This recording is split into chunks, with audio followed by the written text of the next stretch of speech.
Psychology says if you have no friends, you're not broken, you're not a failure, and you're definitely not antisocial.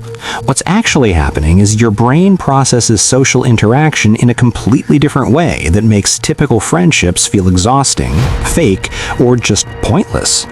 And if you've spent months or even years without close friends, there are legitimate psychological reasons your mind works this way. If you have few or no friends right now, chances are you have zero tolerance for fake energy. You can't stomach being around people who put on an act. The ones who say one thing but mean another, who smile while sizing you up, who talk about you the second you leave the room. Research in social psychology shows that as your self-awareness increases, your ability to tolerate fake behavior collapses.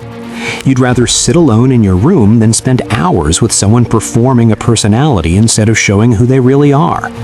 Most social groups are filled with people like that, friendly to your face, dissecting you in the group chat, complimenting you while mentally judging you. Your brain picks up on every micro-lie, every manipulative tactic, every hidden agenda. When someone's energy doesn't match their words, you feel it instantly. It's almost physical.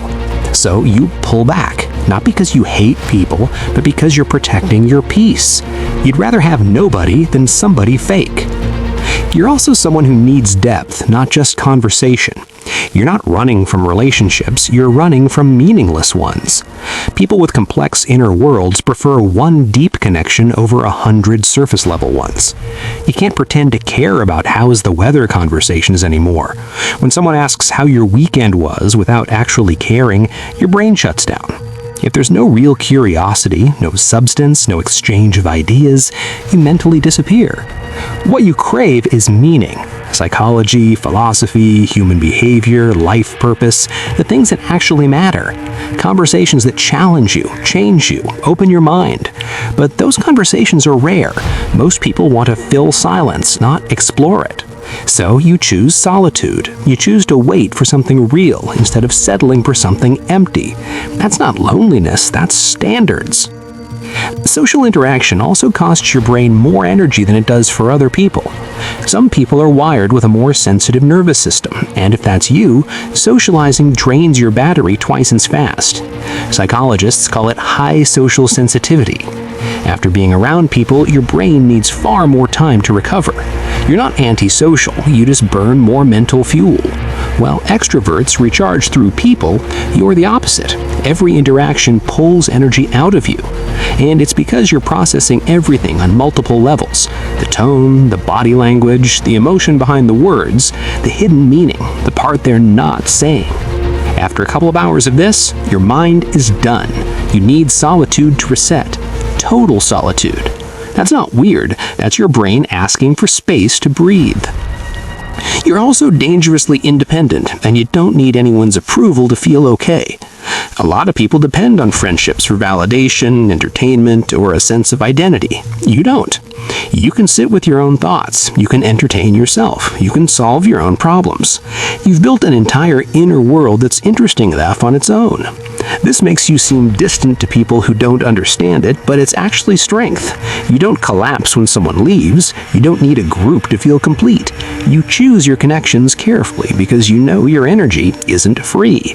And honestly, that's exactly how it should be. And the truth is, a lot of people with no friends have been hurt before. Betrayed, used, abandoned, or lied to. When trust gets broken deeply, your brain changes. It becomes protective, selective. You no longer hand out trust easily, and that's not paranoia, that's experience. You watch actions, not words. You test consistency. You observe how people treat others. You've raised your trust threshold, and it takes a lot more for someone to get close to you. Yes, this means you're alone more often, but it also means you're safe, and safe and alone is better than surrounded and betrayed.